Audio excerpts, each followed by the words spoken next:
Tapi izinkan saya sekarang bicara 3 hal terkait pemilu.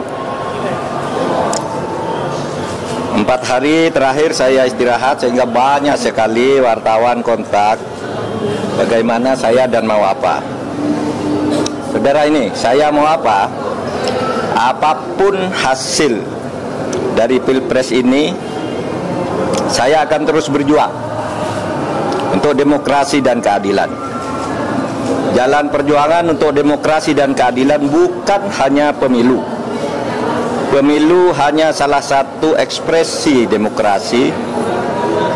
Saya pernah tak di jabatan apapun pada tahun 2014 sampai 2016, tetapi tetap produktif berjuang dalam demokrasi dan penegakan hukum.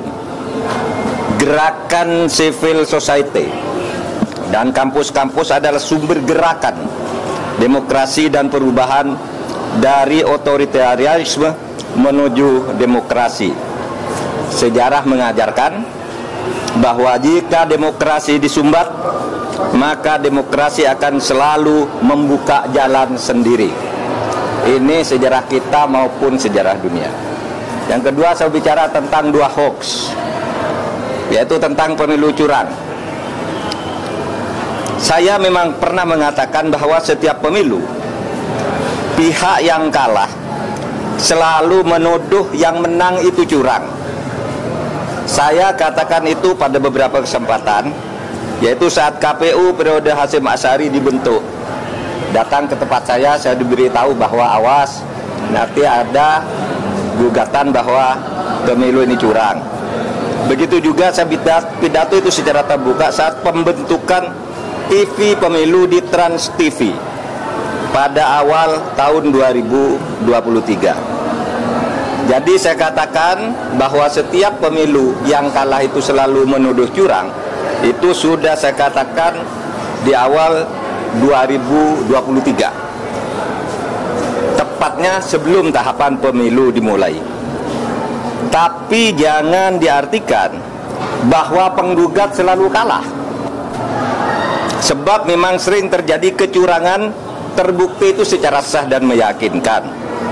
Ketika saya menjadi ketua MK pernah memutus pembatalan hasil pemilu dalam bentuk perintah pemilihan ulang maupun pembatalan penuh, sehingga yang menang dinyatakan disqualified dan yang kalah naik.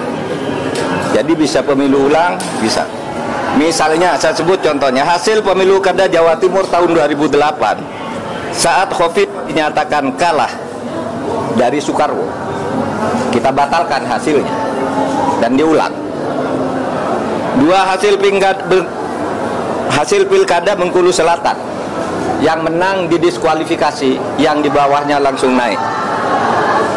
3 hasil pilkada Kota Waringin Barat sama dengan Bengkulu Selatan, dan banyak lagi kasus di mana ada pemilihan ulang terpisah, daerah tertentu, desa tertentu dan sebagainya.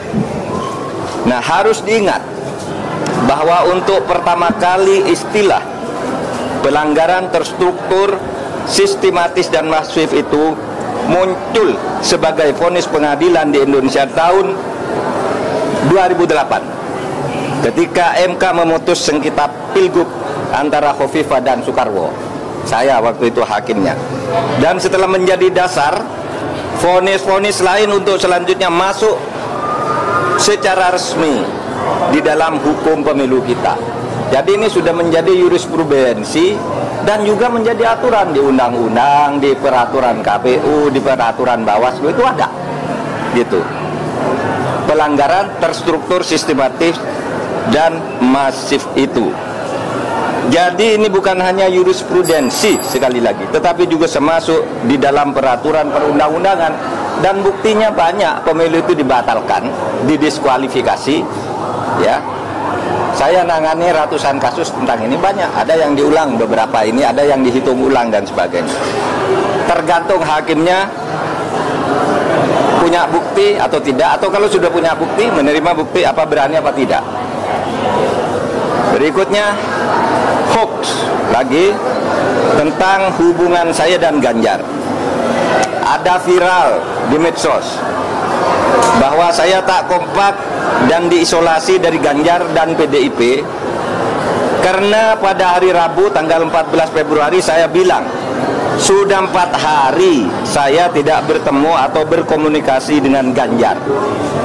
Padahal waktu itu ketika ditanya oleh wartawan Rabu pagi itu, kapan Pak terakhir ketemu Pak Ganjar? Saya bilang sudah 4 hari saya tidak berkomunikasi, tidak kontak. Kenapa?